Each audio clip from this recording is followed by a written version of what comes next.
Hello दोस्तों, आपका to details channel पर स्वागत है। तो आज हम आपको राहुल की कहानी सुनाने वाले हैं। राहुल को जंगलों में ट्रैकिंग करने का शौक था। ये उस रात की कहानी है जब वो रात को ट्रैकिंग करने निकल पड़ा। चलिए आगे बढ़ते हैं। जंगल की रात रात काफी गहरी हो चुकी थी। घना जंगल हर तरफ फैला हुआ था और उसके बीचों बीच राहुल भटक रहा था। चारों तरफ पेड़ों की ऊंची ऊंची परछाइयां थीं, जिनके बीच से चाँद की हल्की सी रोशनी छनकर जमीन पर अजीब आकृतियां बना रही थी। उसके हाथ में टॉर्च थी, मगर कांपते हाथों के कारण रोशनी कभी इधर जाती, कभी उधर। सन्नाटा ऐसा कि अपनी सांसों की आवाज भी साफ सुनाई दे रही थी। तभी झाड़ियों के पीछे से हल्की सी सरसराहट हुई। राहुल ठिठक गया। कौन है वहां? उसकी आवाज धीमी और कांपती हुई थी। कोई जवाब नहीं आया, मगर कुछ तो था, क्योंकि सरसराहट अभी अभी बंद हुई थी। राहुल का दिल तेजी से धड़कने लगा। उसने खुद को संभालते हुए आगे बढ़ना शुरू किया। हर कदम पर लग रहा था जैसे कोई उसकी पीठ के पीछे पीछे चल रहा हो।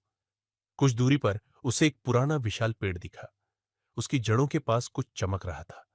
राहुल झुककर देखने लगा। वो एक फटी हुई चप्पल थी, जिस पर सूखा खून चिपका हुआ था। उसकी सांसें तेज हो गई।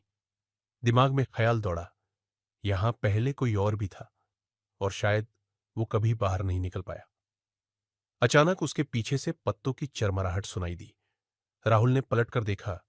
अंधेरे में दो आंखें चमक रही थीं। वो इंसानी आंखें नहीं थीं। उनमें अजीब सी जंगली चमक थी। उसके हाथ कांप गए। उसने टॉर्च सीधी उन आंखों की ओर फेंकी। पल भर के लिए रोशनी पड़ी और फिर आंखें गायब हो गईं, जैसे कोई साया हवा में घुल गया हो। राहुल घबरा गया। वो दौड़ने लगा। पत्तों और मिट्टी पर उसके कदमों की आवाज गूंज रही थी, लेकिन जितना तेज वो भागता, उतना ही लगने लगा कि कोई उसके पीछे दौड़ रहा है। अचानक उसका पैर फिसला और वो मिट्टी में जोर से गिर पड़ा। मोबाइल हाथ से छूटकर कहीं अंधेरे में जा गिरा।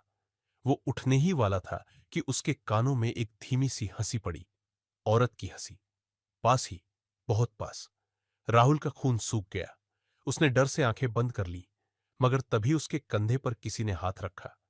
धीरे धीरे उसने आंखें खोली। उसके सामने एक सफेद धुंधला सा साया खड़ा था। चेहरा नहीं था, बस एक आकृति, जैसे धुंध इंसानी शक्ल में बदल गई हो।